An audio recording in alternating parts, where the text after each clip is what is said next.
How's it going, guys? Um, I feel like I haven't really recovered from the previous pull, but here we go again. Another new 6-star operator and another Shiju pull this banner video. I guess let's get into it. So, as per usual, I should give you guys a short answer of should you pull this banner or not, but this time it's a bit more complicated. So the majority of you, I would say that probably just skip this banner. Reason I will say at the end because, you know, some people might not want the spoilers. But there is very few of you, just very few of you that I would actually still recommend to pull this operator. We'll go into the details later. So, Qiubai, she is a Lord operator, and you know, as we're used to them, Lord operators are typically really strong, and I would say so she is. Now, let's take a look at her talents first. So, Qiubai's first talent is that when she's attacking enemies that are slowed or bind, she will deal an additional 40 or 43% of her attack as arts damage. So she can deal both physical and arts damage. Really interesting, I would say. And her second talent is that there's a 20 or 23% chance, depending on your potential. There's a 20 or 23% chance to bind the target for 1.5 seconds. So, you know, she has some crowd control just built into her talent, which is, you know, very nice. And I think we've never had a single lord that does that. So, you know, very love to see that they're adding something new to this archetype. Now, here are the 3 skills. As you can see, I would, even if you do pull this operator, I would most likely just recommend M3 skill 3. But before then, let's talk about her skills. So her first skill is a attack to recover SP and auto trigger skill. Requires 4 SP at M3, and the effect is that her next attack will bind target for up to 3 seconds, and by the time the bind ends, she will deal 300% of her attack as arch damage to the target and all surrounding targets, all surrounding enemies. So it's like a small AoE. And, you know, 3-second bind, pretty good, but I don't really see a point to, you know, go ahead and M3 it, because typically these skills are more like AFK skills, like Silver Ash skill 1. So if you have that need, just use Silver Ash skill 1. It doesn't matter. If you're gonna M3 this skill, it's the same as that skill. And that's about it. Nothing really too complicated, but also not too weak if you've ever used Silver Ash skill 1. They are actually quite useful sometimes. So her second skill is a really interesting skill. It will actually change her attack area into 4 tiles in front of her, so a straight line. And she will deal, once activating the skill, she will deal 300% up to 300% of her attack as arch damage in front, like to all enemies in front of her, increase attack by 140%, and will slow enemies that are attacked, that are in her attack range and that are on ground. So no anti-air in that sense. And by the time the skill ends, which should last about 5 seconds, she will deal 300% of her attack as physical damage.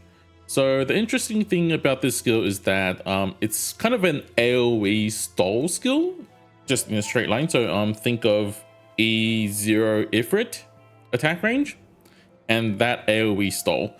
So the interesting thing is that obviously the attack range and the stall, but I would say that this skill is kind of like really niche, and most of the time when you get to use her skill 3, I would just go with skill 3 in situations like roguelike.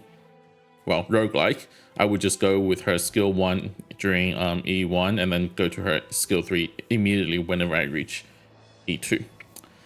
Now here's the reason why, and this is the only reason that I actually M3'd. Her skill 3 will have an increased attack range, so similar to Silver Ash attack range, but the sides aren't as wide, so a bit narrower than Menard's attack range, so 1 tile narrower than Menard's attack range.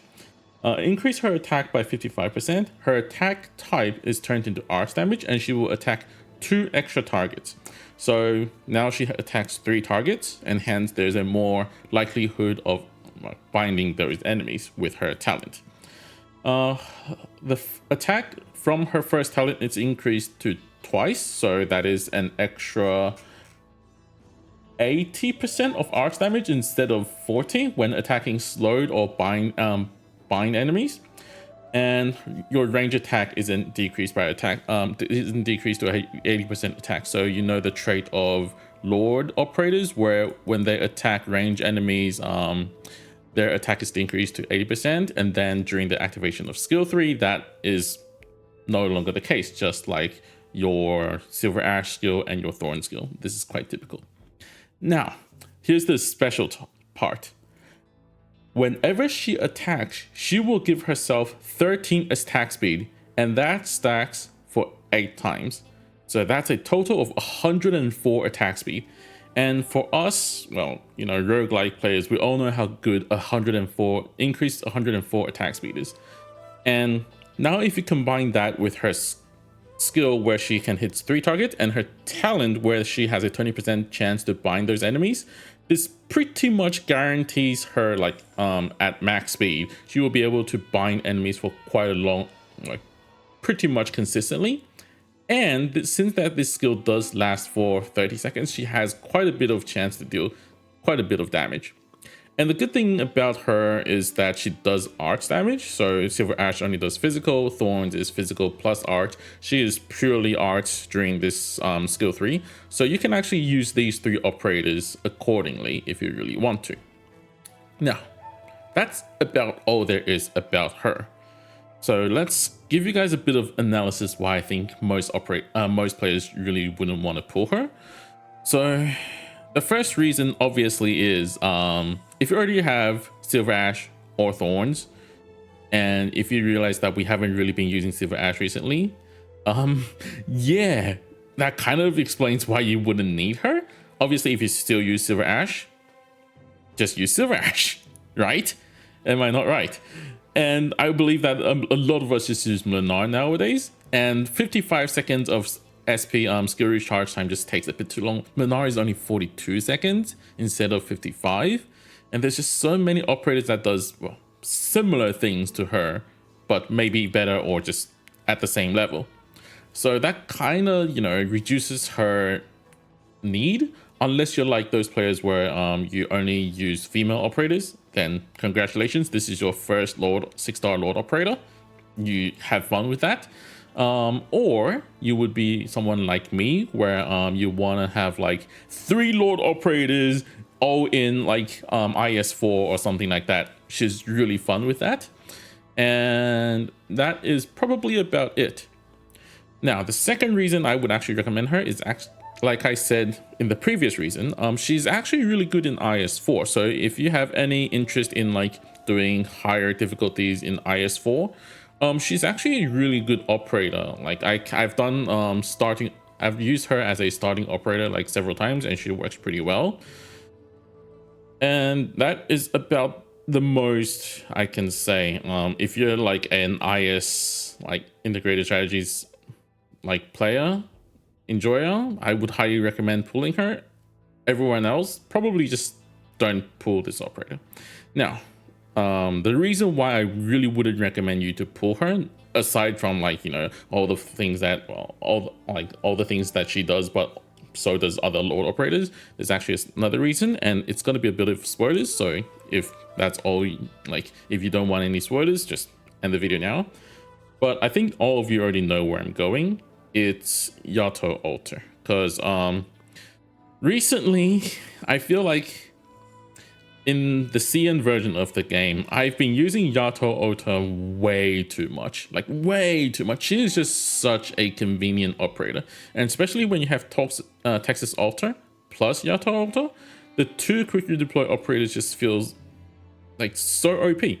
Because I don't know if you guys have this feeling recently, but I've been feeling like I don't really need to bring that many operators with me anymore. I bring like what, 8-10 operators a lot of the times, and that's just enough. I just need to block my enemies and kill them with Manar.